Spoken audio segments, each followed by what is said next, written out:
Ce soir, après 3 semaines de blocus ferroviaire, un début de dialogue entre Ottawa et les chefs héréditaires de Wet'suwet'en. Mais pour l'opposition commune, c'est trop peu, trop tard. À quoi peut-on s'attendre de cette rencontre de Smithers en Colombie-Britannique? Je pose la question à Éric Cardinal, spécialiste des peuples autochtones. Les blocus ferroviaires, la déclaration sur les AK-47 de François Legault, la menace séparatiste de Jason Kenney, l'analyse des dossiers chauds de la semaine avec notre panel de journalistes. Bonsoir, Mesdames, Messieurs. Au jour 22 du blocus ferroviaire au pays, la ministre des Relations aux couronnes autochtones va finalement rencontrer les chefs héréditaires Wet'suwet'en en Colombie-Britannique. Des pourparlers sont prévus jusqu'à demain en vue de tenter de trouver une issue à cette crise. J'en discute avec Marc-André. Donc, ça aura pris un mois, Marc-André, mais finalement, on va se parler. Qu'est-ce qui explique cette percée? Mais en fait, par voie de communiqué, les chefs Wet'suwet'en ont indiqué que plusieurs des conditions qu'ils avaient établies ont été remplies, à savoir le retrait de la GRC du chemin forestier qui mène au chantier de construction du gazoduc Coastal GasLink et la décision de la compagnie TC Energy de suspendre pendant 2 jours ses travaux. Ainsi, la ministre fédérale des Relations aux couronnes autochtones, Carolyn Bennett, s'est rendue aujourd'hui à Smithers, en Colombie-Britannique, pour s'asseoir avec son homologue provincial et les chefs héréditaires. Et ici à Ottawa, le ministre des Services aux Autochtones, Mark Miller, il a voulu souligner quand même la complexité de la situation tout en affirmant que cette première rencontre constitue une étape importante. On l'écoute. S'il y a quoi que ce soit à retenir aujourd'hui, c'est une victoire pour le dialogue et la résolution de conflits de façon pacifique. Vraiment très difficile de résoudre cette situation en faisant des énoncés gratuits. Encore, il faut du dialogue ouvert, respectueux, parfois conflictuel, mais ce dialogue, il faut l'avoir face à face. Et Esther, pour sa part, le ministre des Transports, Marc Garneau, estime que la rencontre d'aujourd'hui constitue un point important, même peut-être un point tournant dans les efforts du gouvernement à trouver une issue à cette crise, mais lui aussi reconnaît que la situation demeure très complexe. On l'écoute. Il ne faut pas régler ça en 1 heure cet après-midi, parce que quand on parle de... Il y a l'enjeu qui existe en ce moment, qui concerne un gazoduc, mais il y a aussi des revendications qui remontent très, très loin. Alors, je pense que c'est quelque chose qui va être discuté. Oui, le problème immédiat, mais en même temps, je pense que le dialogue va s'élargir. Et le ministre Garneau a précisé qu'il espère que les communautés Mohawk de Tyendinaga et de Kahnawake vont voir ces pourparlers d'un bon œil et qu'ils vont peut-être considérer de baisser les bras. Donc, Marc-André, c'est une ouverture quand même. Comment l'opposition commune a réagi? Bien que ce soit le Parti conservateur, le Bloc québécois ou le NPD, tous ont en fait critiqué la lenteur de la réponse du gouvernement fédéral. Le Bloc et le NPD ont tous deux reproché au gouvernement d'avoir soit ignoré leurs recommandations ou d'avoir agi trop tard. Et en ce qui concerne le Parti conservateur, lui critique l'absence toujours d'un échéancier clair pour le rétablissement complet du service ferroviaire. Là-dessus, on écoute le lieutenant politique pour le Québec du Parti conservateur, Alain Reyes. Gérer le pays quand ça va bien, c'est facile pour tout le monde. Mais quand il y a de l'adversité, là, c'est compliqué. Quand le premier ministre va faire preuve de leadership afin de pouvoir régler une fois pour tous les blocus ferroviaires. L'honorable 10, Première ministre. Monsieur le Président, le Premier ministre a fait preuve de leadership la semaine dernière quand il a dit clairement l'injonction doit être respectée, la loi doit être suivie et les blocus doivent être levés. Et je tiens à féliciter notre ministre de Relations avec les Autochtones de la Couronne, qui est en Colombie-Britannique aujourd'hui pour travailler avec son homologue provincial et les représentants du Wet'suwet'en. Donc, Esther, les réunions entre la ministre Bennett et les chefs héréditaires Wet'suwet'en doivent se poursuivre demain. Et donc, évidemment, on va suivre ça de près. Merci beaucoup, Marc-André. Je vous en prie. On vient de l'entendre, du côté d'Ottawa, on mise beaucoup sur cette rencontre avec les chefs héréditaires à Smithers, en Colombie-Britannique. Le ministre Marc Garneau affirme qu'il pourrait s'agir d'un point tournant dans la crise. La ministre Caroline Bennett parle, elle, d'une réunion vraiment importante. Alors, à quoi on peut raisonnablement s'attendre? J'en discute avec Éric Cardinal, qui est chargé de cours sur le droit canadien et les peuples autochtones à l'Université de Montréal. Bonsoir, Éric. Bonsoir, Esther. Bon, ça fait plusieurs jours que les représentants des gouvernements attendaient justement de rencontrer les chefs héréditaires. Est-ce que cette réunion, juste le fait que finalement elle se tienne, ça vous semble un développement important dans la crise? C'est une avancée extrêmement importante. On vient de passer à une nouvelle étape où là, maintenant, on a réussi à créer le dialogue entre le gouvernement et les chefs héréditaires Wet'suwet'en, ce qui est une excellente nouvelle. Bon. Vous êtes spécialiste des questions autochtones. Vous êtes aussi conseiller stratégique. Je me demandais si les ministres Bennett et Fraser vous avez consulté tout juste avant d'entrer en réunion avec les chefs héréditaires à Smithers. Ça aurait été quoi votre premier conseil? Bien, d'abord, c'est de respecter leur système, justement, de clans et de chefs héréditaires. Je les aurais conseillé d'abord de bien s'informer sur à qui ils parlent, à qui ils ont affaire et comment complexe est le système politique interne à la nation Wet'suwet'en. Puis le deuxième conseil, c'est d'être à l'écoute de leurs demandes et d'avoir une ouverture pour l'après-crise. En fait, ils doivent y aller avec un agenda en deux temps. D'abord, trouver une solution immédiate pour lever les blocus et par la suite mettre sur la table là, des mécanismes pour permettre un dialogue plus constructif pour l'après-crise. Ça me semble absolument important. Donc, y aller en deux étapes. On se doute que les ministres Bennett et Fraser vont peut-être tenter de convaincre les chefs héréditaires du bien fondé des avantages du gazoduc sur leur territoire, des avantages économiques notamment. Si au départ, les chefs héréditaires restent sur leur position, parce que c'est ça le nœud du problème, ils sont contre ce projet, est-ce qu'il y a un dénouement possible? Je pense pas que ce soit une bonne idée d'essayer de les convaincre à ce moment-ci du bien fondé du projet.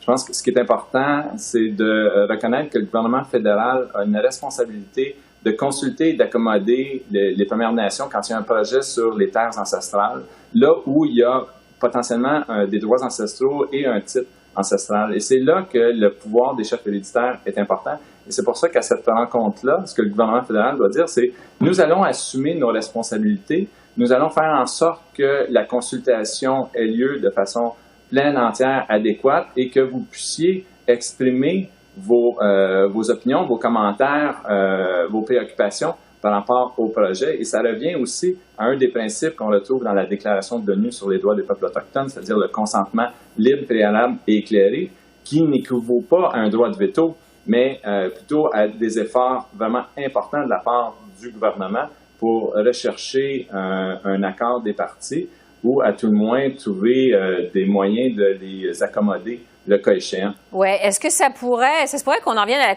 conclusion que finalement, il faut retourner à la table des négociations et en fait inviter les chefs héréditaires pour reprendre du début les pourparlers sur ce projet de gazoduc de Coastal GasLink? Est-ce que ça se pourrait que finalement, on en vienne à la conclusion qu'il faut recommencer complètement le processus?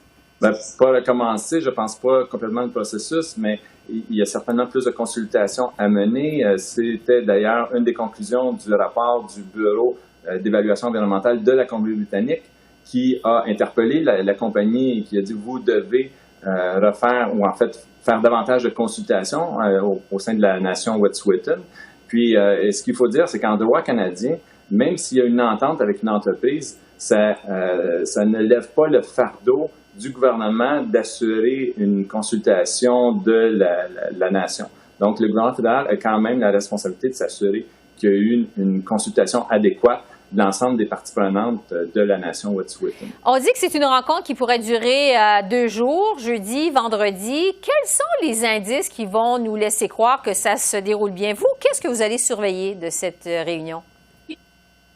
Bien, je pense qu'un des indices, ça serait la réaction des Mohawks, ceux qui appuient les chefs héréditaires Wet'suwet'en dans leur démarche, qui bloquent actuellement des voies ferrées dans l'est du pays, donc au Québec, notamment à Kanawake.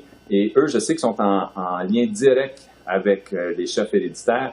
Et si on sent que les discussions vont bien et que les chefs héréditaires sont satisfaits de la réponse du gouvernement fédéral, bien, on va voir du côté des Mohawks aussi soit une levée des blocus ou en fait une modification de leur position de blocus actuellement. Là, Ouais. Même fait si... qu'il y a des gens qui ne circulent pas encore là, dans l'Est. C'est ça, même si les chefs héréditaires ne peuvent pas leur dicter quoi faire, finalement, aux Premières Nations qui les appuient ailleurs au pays. Ils ne peuvent pas, mais les héréditaires ou les traditionnalistes à Kanawake, donc le Longhouse, dans ce cas-ci pour les Mohawks, ont été très clairs. Ils ont dit, nous allons lever le blocus si les chefs héréditaires Wet'suwet'en sont satisfaits. Ils ont dit, notre blocus est en appui aux chefs héréditaires Wet'suwet'en, c'est leur cause à eux, ce n'est pas la nôtre. Donc, si les chefs héréditaires sont satisfaits des réponses du gouvernement, nous allons lever le blocus. Vous parlez de la situation à Kahnawake. On sait que c'est toujours très tendu du côté de Kahnawake. Le premier ministre du Québec, François Legault, a affirmé mercredi que la police attendait avant d'intervenir, même si on le sait, il y a une injonction du CP qui pourrait lui permettre de le faire. Parce que les Mohawks ont des AK-47 sur le territoire, qu'est-ce que vous pensez de cette déclaration du premier ministre du Québec? Ça m'a surpris. Je trouve ça à la limite irresponsable. En fait, ce n'était pas. Même si l'information elle est véridique, ce ne serait pas au premier ministre de dire une telle affirmation. En fait, tout ce que ça fait, c'est ça jette de l'huile sur le feu et ça vient cristalliser aussi dans l'opinion publique l'image de l'Autochtone qui ne respecte pas les lois, qui est violent. Et c'est pas ce qu'on veut faire à ce moment-ci. C'est déjà difficile en termes d'opinion publique.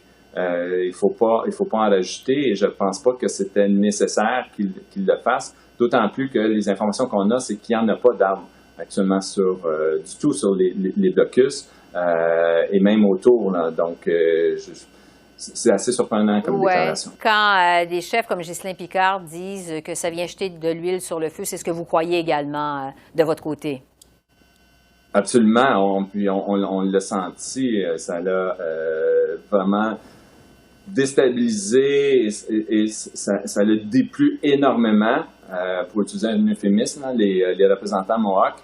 Donc, eux, ils ont vu une forme de provocation.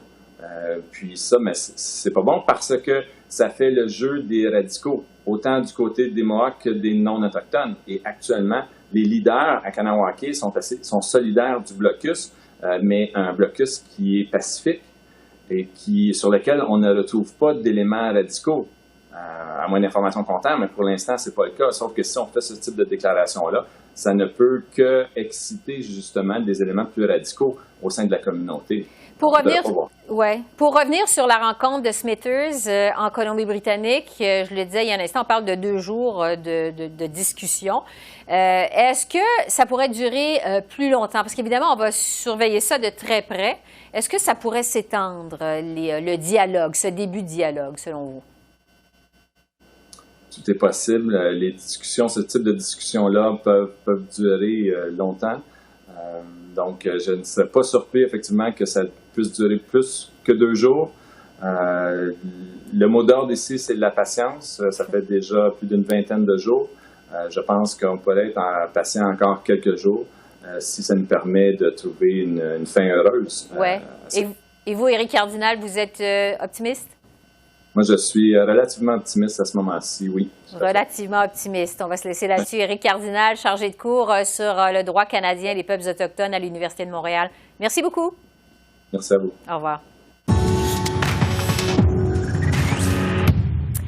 Avec nos journalistes, on va maintenant faire l'analyse des faits saillants de la semaine à Ottawa. Manon, Joël Denis et Althia qui sont avec nous. Bonjour à vous 3. Bonjour. Althia, je vais commencer avec vous. D'abord, évidemment, la crise des blocus ferroviaires. Il y a eu des développements cette semaine quand même. Lever les barricades du côté de l'Ontario. Les trains de marchandises qui ont recommencé à rouler. Évidemment, il y a cette rencontre à Smithers en Colombie-Britannique. Il y a beaucoup d'attentes relativement à cette réunion.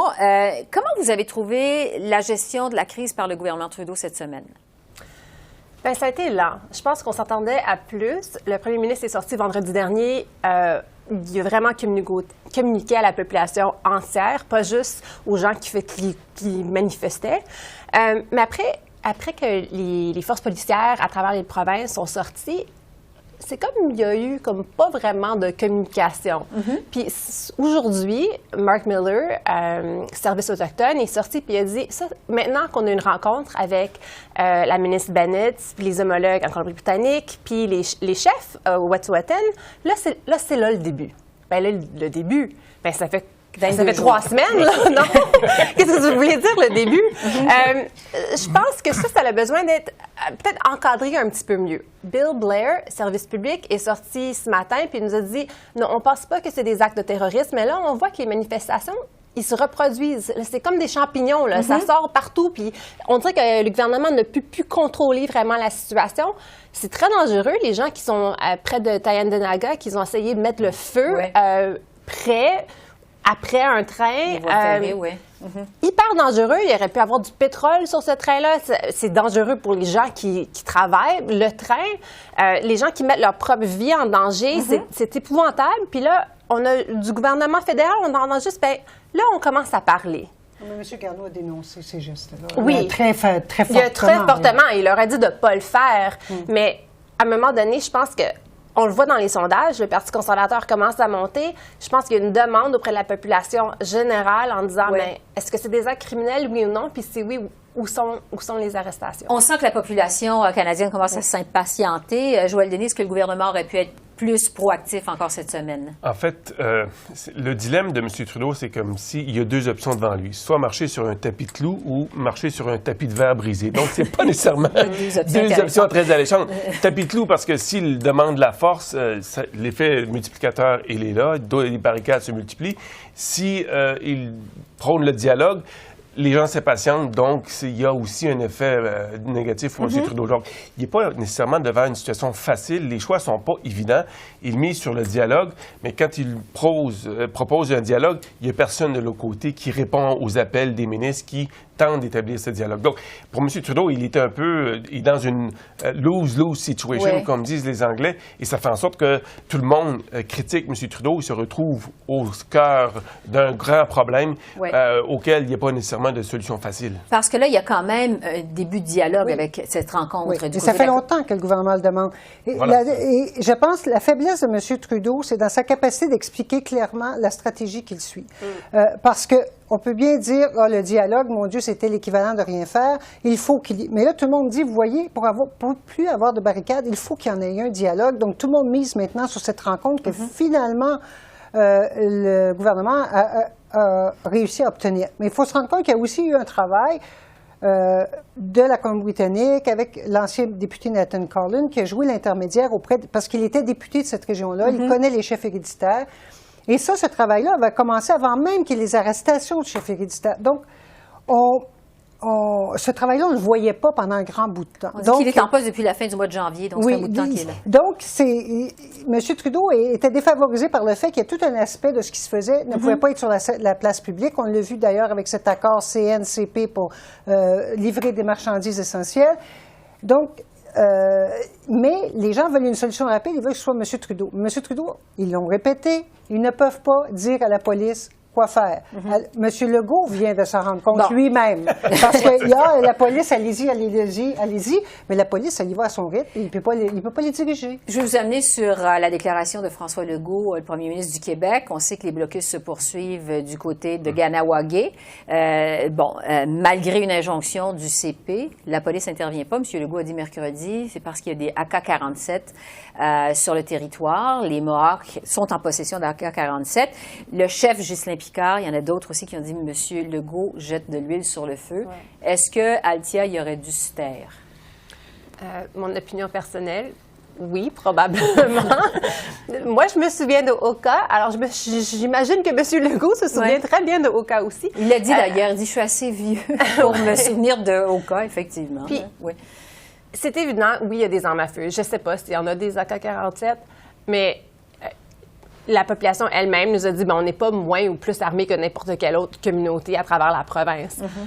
Sauf, par contre, pour l'instant, les forces policières veulent essayer de baisser la température, puis le premier ministre vient de l'augmenter. Alors, est-ce que ça met la police dans une position qui est très précaire? Puis aussi, sur le territoire Mohawk, c'est les forces policières Mohawk qui sont supposées de régler la situation. Exactement. Mais je pense que l'intervention du premier ministre n'est pas bienvenue. Monsieur Legault est le premier ministre qui s'est montré le plus impatient parmi les chefs les premiers ministres provinciaux. Et il récolte un peu ce qu'il sème, parce qu'à la suite de ses propos, il y a des gens qui se sont braqués. Et je ne serais pas étonné de voir que les barricades qui sont en ce moment installées soient de nouveau fortifiées. Elles l'ont été hier, mais ça pourrait amener les Mohawks, qui est une population autochtone très, comment dirais-je, militante. Voilà, c'est un bon terme, merci Manon. Militante, qui n'a pas peur aux yeux, n'a pas peur de se mesurer au gouvernement. Et donc, M. Legault risque de goûter à sa propre médecine au cours des prochaines semaines. Rapidement là-dessus. Oui, moi je trouve que M. Legault a vraiment été contre-productif parce que les chefs officiels là, de la Première Nation Mohawk tentent depuis au moins une semaine et demie de calmer le jeu. Il y a eu le chef des Peacekeepers près de Tenianga, en tout cas, qui lui avait demandé qu'il défasse les barricades. Je veux dire, là, il vient comme de braquer, comme le disait Joël, encore plus, les gens plus militants qui sont aux barricades. L'Alberta, ça a été une grosse semaine. Ça a mal commencé, d'ailleurs, avec l'abandon du projet de Teck Resources. Jason Kenney, furieux, dit que c'est la faute d'Ottawa. Althia, qu'est-ce que vous pensez de la réaction quand même assez forte de Jason Kenney? Qu'est-ce que vous en pensez? Complètement prévisible. M. Kenney a fait que le projet Frontier était devenu le symbole de la souffrance des Albertains, puis d'un nouveau monde qui s'étendait possiblement devant leurs yeux. Puis si le gouvernement avait dit oui à Teck mardi, il y aurait eu tellement de pression énorme sur Frontier pour commencer un projet qu'eux-mêmes disaient n'avait aucune viabilité financière, faisait pas de sens, puis...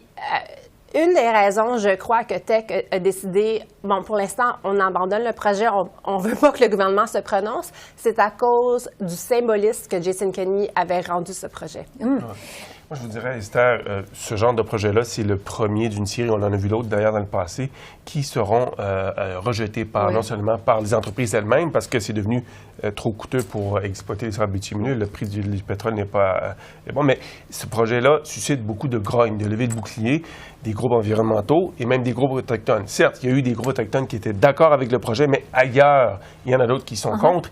Et ça, à mon sens, ça veut dire une chose au Canada, les grands projets énergétiques, c'est fini. D'ailleurs, on a entrepris, on a vu M. Legault indiquer qu'on pourrait même faire une croix sur le projet GNL de gaz naturel au Québec, parce qu'il n'y a peut-être pas nécessairement l'acceptabilité sociale.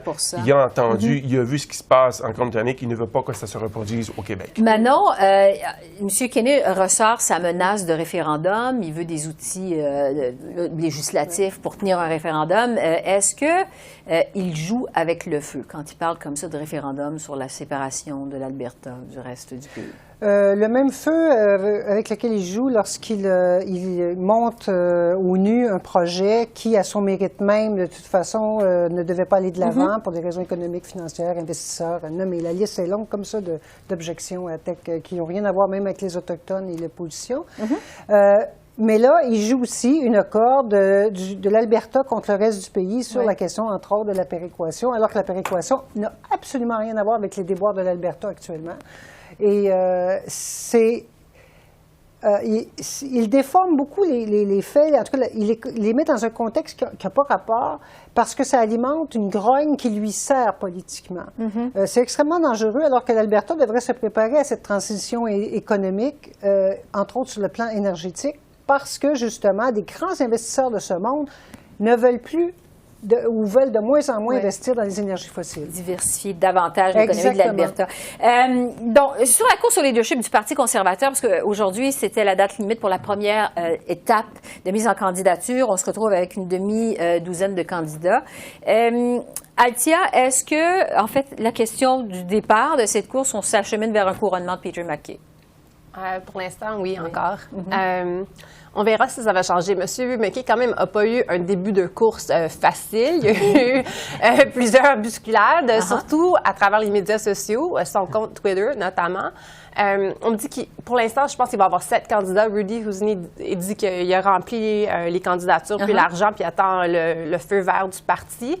Il y a 2 candidats qui sont vraiment des personnes de front pour les conservateurs sociaux. où ces gens-là, ils vont aller en deuxième et troisième choix, ça peut déterminer encore qui va être le prochain chef du Parti conservateur. La même chose qui s'est passée en 2017, qui a rendu la victoire à Andrew Scheer et non à Maxime Bernier. Donc, ça garde un suspense quand même. Je vais vous parler, Joël Denis, de la situation de Gérard Deltel, que j'ai reçu en entrevue récemment, entrevue qui va être diffusée en fin de semaine à CEPAC, et sur lequel il s'est montré vraiment très ouvert sur sa déception, je dirais même son amertume à avoir dû se retirer de cette course au leadership parce qu'il a senti que son momentum avait été brisé par l'arrivée de Jean Charest, également la candidature potentielle de M. Poilievre. Et vraiment, je lui ai demandé à un moment donné comment vous avez réagi quand ils ont retiré leur candidature eux-mêmes. Et il y avait des silences qui en disaient long. Là, il est très amer. Est-ce que finalement, là, il n'y a pas de Québécois dans la course? Il se présentera pas. Est-ce qu'il aurait dû le faire pareil? Qu'est-ce que vous en pensez? Je crois que oui. M. Deltel aurait été un candidat de marque très apprécié dans l'Ouest canadien. Je sais qu'il a déjà prononcé des discours dans l'Ouest qui ont été très bien reçus. Des gens ont même accepté étaient prêts à lui verser de l'argent pour une éventuelle campagne. Et je pense qu'il aurait été le candidat de rêve pour le Parti conservateur. Pourquoi? Parce qu'il aurait pu recréer cette coalition qui a si bien servi les conservateurs de Brian Mulroney, par exemple, coalition entre les nationalistes bleus du Québec et les bleus de l'Ouest, les conservateurs de l'Ouest et les Tories de l'Ontario. Il aurait pu recréer cette coalition-là parce que, bon, il s'exprime aisément dans les deux langues et défend aussi bien en français qu'en anglais les dossiers qui sont chers à l'Ouest. Donc ça, là-dessus, il y a un discours qui est cohérent. Et donc, je pense que c'est une perte pour le Parti conservateur de voir que M. Deltel n'est pas candidat. Oui, et comme il disait, c'était sa dernière chance, finalement, probablement dernière opportunité qu'il avait de le faire. Maintenant, le Parti conservateur misait sur cette course pour mousser le parti, refaire son leadership. Est-ce que c'est occasion ratée? Bien là, pour l'instant, c'est pas très... ça nourrit pas, en tout cas, des débats. Puis ce renouvellement que beaucoup de gens demandaient. Vous regardez les sites web de M. McKay et M. O'Toole, qui sont pourtant considérés comme les meneurs. Et il n'y a aucune politique d'exprimer. On va faire des textes dans les journaux, sur les réseaux sociaux, mais plusieurs des sites, en plus des candidats secondaires, je dirais, sont uniquement en anglais pour l'instant. Donc, on sent que le renouvellement, il y a de la difficulté à se faire. On a hâte de voir quelles seront les politiques et les idées que les gens mettront de l'avant quand même. Bon.